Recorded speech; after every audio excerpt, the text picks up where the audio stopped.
ಎಲ್ರಿಗೂ ನಮಸ್ಕಾರ. ಟ್ರೇಡ್ ಸಾಧನಾಗೆ ಸ್ವಾಗತ. ಇವತ್ತು ಮಾರ್ಕೆಟ್ ಸ್ಟ್ರಕ್ಚರ್ ಅಂದ್ರೆ ಏನು ಅಂತ ತಿಳ್ಕೊಳ್ಳೋಣ ಬನ್ನಿ. ಇವತ್ತು ಮಾರ್ಕೆಟ್ ಸ್ಟ್ರಕ್ಚರ್ ಬಗ್ಗೆ ತಿಳ್ಕೊಳ್ಳೋಣ. ಮಾರ್ಕೆಟ್ ಸ್ಟ್ರಕ್ಚರ್ ಅಂದ್ರೆ ಪ್ರೈಸ್ ಆಕ್ಷನ್ ಯಾವ ರೀತಿ ಮೂವ್ ಆಗುತ್ತೆ, ಇದೇ ರೀತಿ ಏನಕ್ಕೆ ಮೂವ್ ಆಗುತ್ತೆ ಅನ್ನೋದೆಲ್ಲ ಡೀಟೇಲ್ ಆಗಿ ಗೊತ್ತಾಗುತ್ತೆ. What is market structure? Market structure ಅಂದ್ರೆ ಏನು? Market structure refers to the organisation of price action in the market, including how price moves and form patterns over time. It helps traders understand the underlying dynamics of the price movements. ಅಂದ್ರೆ price action ಯಾವ ರೀತಿ, ಯಾಕೆ, ಎಷ್ಟು ಟೈಮಿಂದ ಪ್ಯಾಟರ್ನ್ಗಳು create ಆಗ್ತಾ ಬರ್ತಿದೆ ಅನ್ನೋದು ಒಂದು ಟ್ರೇಡರ್ಗೆ ಅಲ್ಲಿ ಆಗ್ತಿರೋ ಡೈನಾಮಿಕ್ಸ್ ಮೇಲ್ಗಡೆ ಅರ್ಥ ಆಗುತ್ತೆ. ಸೊ ಅದಕ್ಕೋಸ್ಕರ market structure important. Understanding market structure is crucial for traders as it provides insight into the behavior of market participant and helps identify high probability trading opportunities. ನಾನು ಆಗ್ಲೇ ಹೇಳ್ದಂಗೆ ಒಂದು ಸಲ ಆಗೋ ಪ್ಯಾಟರ್ನ್ ಮತ್ತೆ ಮತ್ತೆ ರಿಪೀಟ್ ಆಗ್ತಾನೆ ಇರುತ್ತೆ. ಯಾಕಂದ್ರೆ ಯಾವಾಗಲೂ ಮಾರ್ಕೆಟ್ ಐದರ ಮೇಲ್ಗಡೆ ಹೋಗ್ತಿರುತ್ತೆ, ಇಲ್ಲ ಕೆಳಗಡೆ ಬರ್ತಿರುತ್ತೆ, ಇಲ್ಲ ಸೈಡ್ ವೈಸ್ ಹೋಗ್ತಿರುತ್ತೆ. ಯಾಕಂದ್ರೆ ಈ ರೀತಿ ಹೋಗ್ಬೇಕಾದ್ರೆ ಪ್ಯಾಟರ್ನ್ಗಳು ರಿಪೀಟ್ ಆಗಲೇಬೇಕು.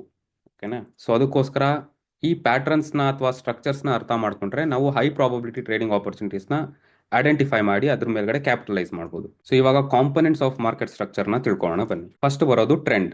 ಟ್ರೆಂಡ್ ಅಲ್ಲಿ ಅಪ್ ಟ್ರೆಂಡ್.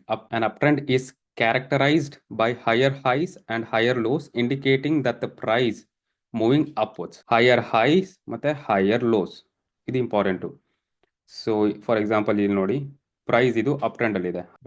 ಇದು higher high, higher low, next higher high, next higher low, next higher high, next higher low, next higher high, next higher low, next higher high, higher high, ಇದೇ ರೀತಿ continue ಆಗ್ತಿರುತ್ತೆ. So ಒಂದೇ pattern ಅಲ್ಲಿ ಮೇಲ್ಗಡೆ higher highs ಮತ್ತೆ higher lows ಮಾಡ್ಕೊಂಡು ಹೋಗ್ತಿದ್ರೆ ಅದನ್ನ up trend ಅಂತ ಕರೀತಾರೆ. ಸೊ ನೆಕ್ಸ್ಟ್ ಇರೋದು down trend.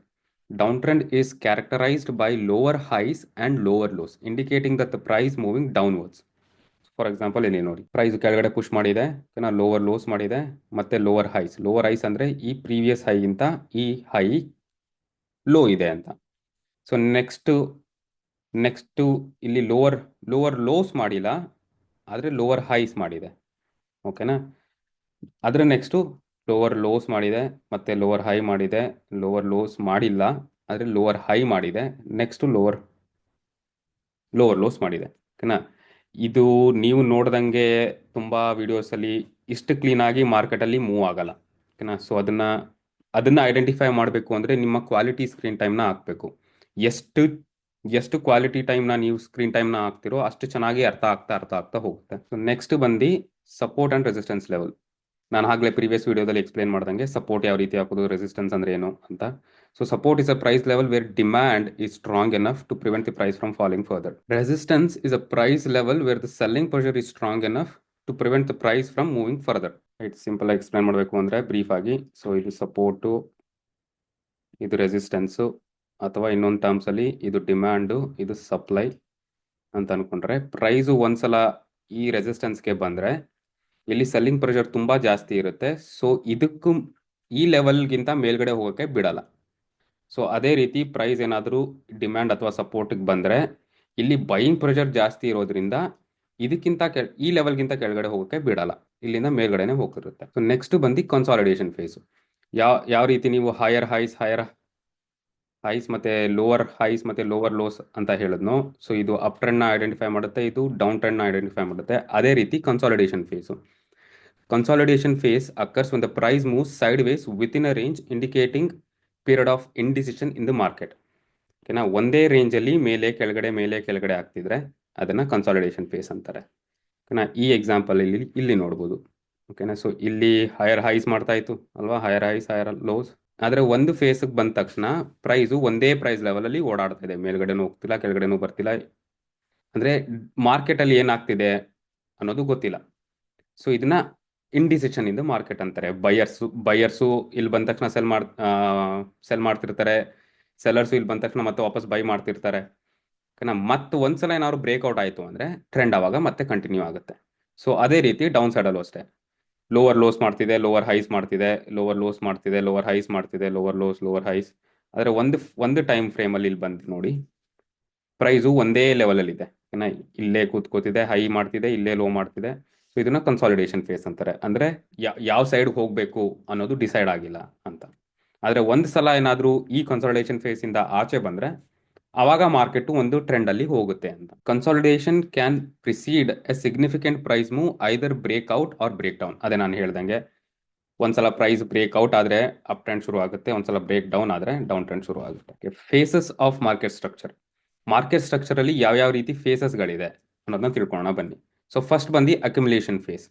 Accumulation phase occurs after down trend where buyer starts accumulating positions leading to base formation. This is characterized by sideways price movements with relatively low volume. ಓಕೆನಾ? So accumulation phase ಇದನ್ನ detail ಆಗಿ explain ಮಾಡ್ತೀನಿ chart ತೋರಿಸ್ಕೊಂಡು. So markup phase follows the accumulation phase and is characterized by sustained upward price movement, higher highs and higher lows with increasing volume. So previous example ತೋರಿಸ್ದಂಗೆನೆ. So ಇಲ್ಲಿ ನೋಡಿ, price ಒಂದ್ಸಲ consolidation phase ಬರುತ್ತೆ. Consolidation phase ಅಲ್ಲಿ accumulation ಅಲ್ವಾ ಇವಾಗ ನೋಡಿದ್ದು. Accumulation ಅಂತಂದ್ರೆ ಆರ್ಡರ್ಸ್ಗಳು ಅಕ್ಯುಮುಲೇಟ್ ಆಗ್ತಿರುತ್ತೆ. ಓಕೆನಾ? ಸೊ ಒಂದು ಸಲ ಆರ್ಡರ್ಸ್ ಅಕ್ಯುಮುಲೇಟ್ ಆದ್ಮೇಲೆ ಅದನ್ನ ಅಕ್ಯುಮುಲೇಷನ್ ಅಂತಾರೆ. ಆಮೇಲೆ ಮಾರ್ಕಪ್ ಫೇಸ್ ಅಲ್ಲಿ ಮತ್ತೆ ಹೈಯರ್ ಹೈಸ್ ಮತ್ತೆ ಹೈಯರ್ ಲೋಸ್ ಆಗ್ತಿರುತ್ತೆ. ಸೊ ಇದು ಅಕ್ಯುಮುಲೇಷನ್ ಫೇಸ್, ಇದು ಮಾರ್ಕಪ್ ಫೇಸ್. ಸೊ ಸಿಂಪಲ್ ಆಗಿ ಎಕ್ಸ್ಪ್ಲೇನ್ ಮಾಡಬೇಕು ಅಂದ್ರೆ, ಪ್ರೈಸ್ ಇವಾಗ ಯಾವುದೋ ಒಂದು ಡೌನ್ ಟ್ರೆಂಡ್ ಅಲ್ಲಿ ಇರುತ್ತೆ. ಡೌನ್ ಟ್ರೆಂಡ್ ಅಲ್ಲಿ ಬಂದ ತಕ್ಷಣ ಒಂದು ಮೇಜರ್ ಕೀ ಲೆವೆಲ್ ಹತ್ರ ಬಂದಿರುತ್ತೆ. ಅದು ನಿಮ್ಮ ಸಪೋರ್ಟ್ ಅಂತನಾರು ಅನ್ಕೋಬಹುದು ಅಥವಾ ಡಿಮ್ಯಾಂಡ್ ಅಂತನಾರು ಅನ್ಕೋಬಹುದು. ಸೊ ಅಲ್ಲಿಗೆ ಬಂದ ತಕ್ಷಣ ಪ್ರೈಸ್ ಏನ್ ಮಾಡುತ್ತೆ, accumulation phase occurs afters down trend. So ಒಂದು ಸಲ ಡೌನ್ ಟ್ರೆಂಡ್ ಮುಗ್ದಾದ್ಮೇಲೆ where buyer starts accumulating positions. So ಯಾಕಂದ್ರೆ ಇಲ್ಲಿ ಡಿಮ್ಯಾಂಡ್ ಇದೆ. ಸೊ ಪ್ರೈಸ್ ಇಲ್ಲಿಗೆ ಬಂದ ತಕ್ಷಣ ಪ್ರೈಸ್ ಏನ್ ಮಾಡುತ್ತೆ, ಬಯರ್ಸ್ಗಳು ಅವ್ರ ಪೊಸಿಷನ್ಸ್ನ ಅಕ್ಯುಮುಲೇಟ್ ಮಾಡಕ್ ಶುರು ಮಾಡ್ಕೋತಾರೆ. ಸೊ ಆವಾಗ ಪ್ರೈಸ್ ಎಲ್ಲೂ ಮೂವ್ ಆಗದೆ ಒಂದೇ ಕನ್ಸಾಲಿಡೇಷನ್ ಫೇಸ್ ಅಲ್ಲಿ ಇರುತ್ತೆ. ಓಕೆನಾ? ಸೊ ಇಲ್ಲಿ ವಾಲ್ಯೂಮ್ಗಳು ಕಡಿಮೆ ಇರುತ್ತೆ. ಸೊ ಯಾವಾಗ ಅದು ಮುಗಿಯುತ್ತೋ ನೆಕ್ಸ್ಟ್ ಬರೋದೇ markup phase. Markup phase follows the accumulation phase and is character by sustained upward movement. So ಒಂದ್ಸಲ ಏನಾದರೂ ಅವ್ರದ್ದೆಲ್ಲ ಪೊಸಿಷನ್ಸ್ಗಳು ಫಿಲ್ ಆದ್ಮೇಲೆ ಬ್ರೇಕ್ಔಟ್ ಆದ್ಮೇಲೆ ನೆಕ್ಸ್ಟ್ ಹೈಯರ್ ಹೈಸ್ ಕಂಟಿನ್ಯೂ ಆಗ್ತಾ ಹೋಗ್ತಾ ಇರುತ್ತೆ. ಸೊ ಇದನ್ನ ಅಕ್ಯುಮುಲೇಷನ್ ಫೇಸ್ ಅಂತಾರೆ, ಇದನ್ನ ಮಾರ್ಕಪ್ ಫೇಸ್ ಅಂತಾರೆ. ಸೊ ಅಕ್ಯುಮುಲೇಷನ್ ಫೇಸ್ ಮತ್ತೆ ಮಾರ್ಕಪ್ ಫೇಸ್ ಯಾವ ರೀತಿ ಒಂದು ರಿವರ್ಸಲ್ನ ಐಡೆಂಟಿಫೈ ಮಾಡುತ್ತೋ ಅದೇ ರೀತಿ ಡಿಸ್ಟ್ರಿಬ್ಯೂಷನ್ ಫೇಸ್ ಮತ್ತೆ ಮಾರ್ಕ್ ಡೌನ್ ಫೇಸ್ ಅಂತ. So distribution face occurs after an up trend where the seller starts distributing their position leading to top formation, characterized by the side wise price movement with relatively high volume. ಏನಕ್ಕೆ ಎಲ್ಲ sell ಮಾಡ್ತಿರ್ತಾರಲ್ವಾ. Then comes the mark down phase. Mark down phase follows the distribution phase, is characterized by sustained downward price movement, lower highs and lower lows with increasing volume. ಓಕೆನಾ? So simple ಆಗಿ explain ಮಾಡಬೇಕು ಅಂದ್ರೆ, price ಇವಾಗ ಯಾವುದೋ up trend ಅಲ್ಲಿ ಹೋಗ್ತಿರುತ್ತೆ. ಓಕೆನಾ? ಇಲ್ಲಿ ಒಂದು ಸಪ್ಲೈ ಝೋನ್ ಇರುತ್ತೆ ಅಥವಾ ರೆಸಿಸ್ಟೆನ್ಸ್ ಝೋನು. ಪ್ರೈಸ್ ಇಲ್ಲಿಗೆ ಬಂದ ತಕ್ಷಣ ಈ ಸೆಲ್ಲರ್ಸ್ ಏನ್ ಮಾಡ್ತಾರೆ, ಅವ್ರ ಹತ್ರ ಇರೋ ಪೊಸಿಷನ್ಸ್ನ ಡಿಸ್ಟ್ರಿಬ್ಯೂಟ್ ಮಾಡ್ತಾ ಹೋಗ್ತಾರೆ. ಸೊ ಆವಾಗ ಇಲ್ಲಿ ನೀವು ಮತ್ತೆ ಕನ್ಸಾಲಿಡೇಷನ್ ಫೇಸ್ನ ನೋಡ್ಬೋದು. ಯಾವಾಗ ಅವರು ಡಿಸ್ಟ್ರಿಬ್ಯೂಟ್ ಮಾಡಿ ಒಂದ್ಸಲ ಮುಗಿಯುತ್ತೋ ಆವಾಗ ಮಾರ್ಕ್ ಡೌನ್ ಫೇಸ್ ಶುರು ಆಗುತ್ತೆ. ಮಾರ್ಕ್ ಡೌನ್ ಫೇಸ್ ಒಂದ್ಸಲ ಶುರು ಆದ ತಕ್ಷಣ, ಸೊ ಈ ಕನ್ಸಾಲಿಡೇಷನ್ ಫೇಸ್ ಅಲ್ಲಿ ಅಥವಾ ಡಿಸ್ಟ್ರಿಬ್ಯೂಷನ್ ಫೇಸ್ ಅಲ್ಲಿ ವಾಲ್ಯೂಮ್ಗಳು ಹೆವಿ ಲೋ ಇರುತ್ತೆ. ಓಕೆನಾ? ಒಂದ್ಸಲ ಬ್ರೇಕ್ಔಟ್ ಆದ್ರೆ consolidation phase, next lower lows lower highs. So ಇದು ನಿಮ್ಮ ಮಾರ್ಕ್ ಡೌನ್ ಫೇಸ್. ಸೊ ಇವಾಗ ಇಲ್ಲಿ ವಾಲ್ಯೂಮ್ಗಳು ಇನ್ಕ್ರೀಸ್ ಆಗ್ತಾ ಹೋಗ್ತಾ ಇರುತ್ತೆ. ಸೊ ಇದು structure. Identifying market structure on charts. ಯಾವ ರೀತಿ ಚಾರ್ಟ್ಸ್ ಅಲ್ಲಿ ನಾವು ಐಡೆಂಟಿಫೈ ಮಾಡ್ಬೋದು ನೋಡೋಣ ಬನ್ನಿ. ಓಕೆನಾ? First using trend lines.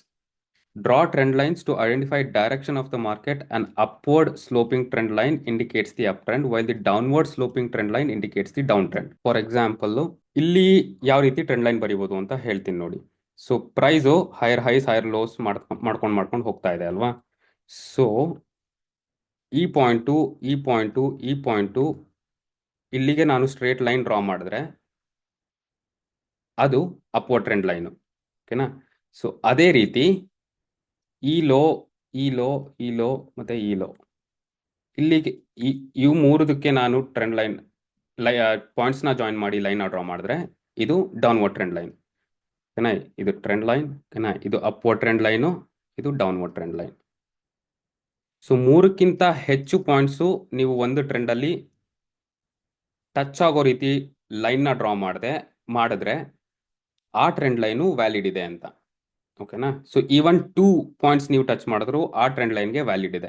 So ಯಾವಾಗ ಆ್ಯಂಗಲ್ಲು ಸ್ಲೋಪ್ ಆಗಿ ಡೌನ್ ಸೈಡಲ್ಲಿ ಇರುತ್ತೋ ಅದು ಡೌನ್ ಟ್ರೆಂಡು, ಯಾವಾಗ ಹೈ ಸೈಡಲ್ಲಿ ಇರುತ್ತೋ ಅದು ಅಪ್ ಟ್ರೆಂಡ್. ಅರ್ಥ ಆಗಿದೆ ಅನ್ಕೋತೀನಿ.